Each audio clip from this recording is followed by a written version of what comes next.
এই ঘটনার জন্য তীব্র ঘৃণা এবং প্রতিবাদ জানাচ্ছি। একজন কর্মী হিসাবে আমাদের দায়িত্ব হবে প্রশাসনকে, যারা এই ঘটনার সুষ্ঠু তদন্ত করবে, আমরা আমাদের সর্বোচ্চ সহযোগিতা করব, যাতে করে তারা প্রকৃত যে দোষী ব্যক্তি তাদেরকে খুঁজে বের করে দেশের আইন অনুযায়ী তাদেরকে শাস্তি প্রদান। সালমান শাহ হত্যায় এবার মুখ খুললেন আমাদের প্রধানমন্ত্রী তারেক জিয়া। প্রধানমন্ত্রী কি বললেন দেখেন। তিনি বলেছে সালমান শাহ হত্যার বিচার হবেই, 100% তার হত্যার বিচার হবে। আর তাকে যেভাবে তিলে তিলে মারা হয়েছে, সেই খুনিকে বের করে তাকেও ঠিক ওইভাবেই মৃত্যুদণ্ড দেওয়া হবে। এবার তাহলে সত্যি কি বেরিয়ে আসতে চলেছে সালমান শাহর মৃত্যুর আসল রহস্য?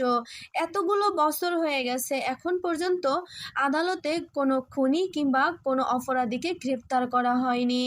এবার কিন্তু খুনের বিচার আসলেই হবে। এখানে প্রধানমন্ত্রী নিজে যে কেসটা নিয়েছে, সালমান শাহ হত্যা হয়েছে আরও কয়েক বছর আগে। তার স্ত্রী সামিরাকে সবাই দোষারোপ করেছে। সামিরা বলেছে আমি নির্দোষ, কিন্তু সবাই বলেছে সামিরা আর ডন খুন করেছে। তবে এখনো কোনো সত্য প্রমাণিত হয়নি। সত্য প্রমাণিত হলে ঠিকই এদের বিচার হবে।